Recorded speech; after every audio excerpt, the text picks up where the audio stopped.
Greetings and welcome to another episode of Catholicism and Coffee. I am Stephen Gasinski. I am Beth Kaczynski. We talk about Catholicism, all things Catholic, and enjoy some great brews. This will be our first part of our little mini-series, why we're sorting certain saints into certain houses. Let's go a little bit more into that. First, it'll be about, can you raise that a little bit higher? Yes. Thank you. When Saints Meet the Sorting Hat, our latest book, we'll be referring to this quite a bit. Yes. So, if you have not heard about our latest book, we just look at different saints and decide to sort them into houses. And we are going to go into a little bit about what we were looking for when we chose to sort saints into houses. To start, let's go with Slytherin. All right. So, Slytherin's the evil house. Why would a saint be in Slytherin?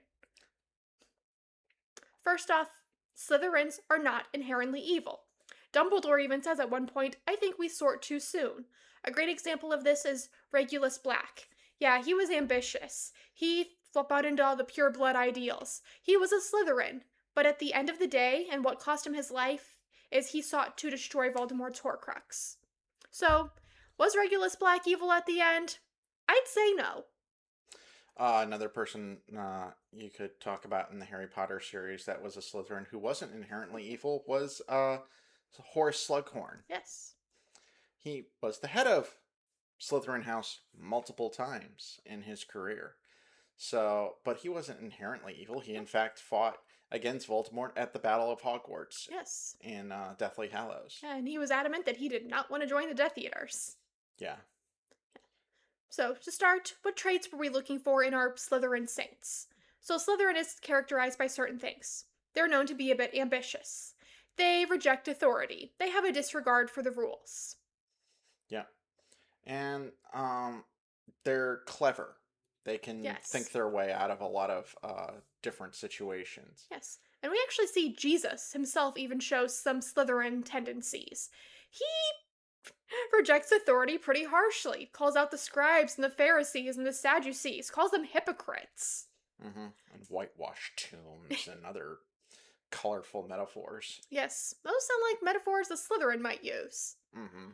So when we are sorting our Slytherin saints or looking for saints to put into Slytherin, because not gonna lie, it was challenging to find saints who belonged to Slytherin, because we wanted to be pretty equal across the four houses, or at least have some balance.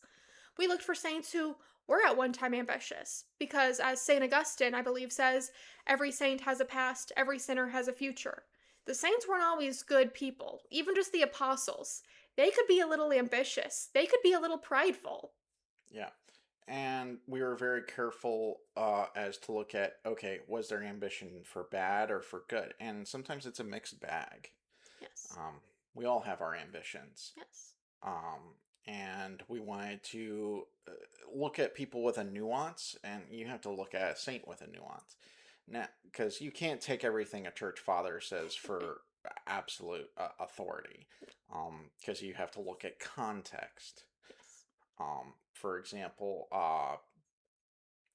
you could look at someone like St. Thomas Aquinas. He's a brilliant theologian, but there's some stuff I'm just like, I think he's going a little harsh here because of certain things in his background and certain experiences that he just doesn't have the complete knowledge about. It's not saying that all the stuff he says about theology is incorrect. It's not.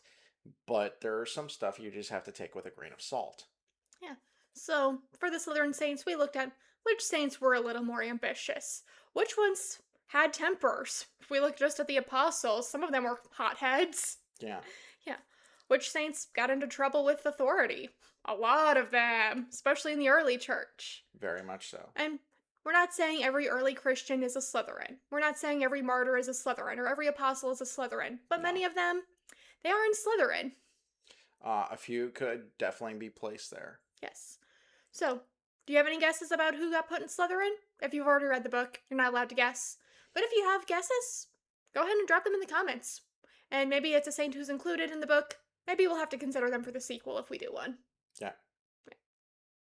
So in the meantime, get the book. Yes. It's available on Amazon.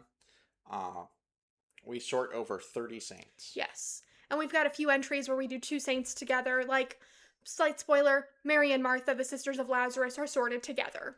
Yes.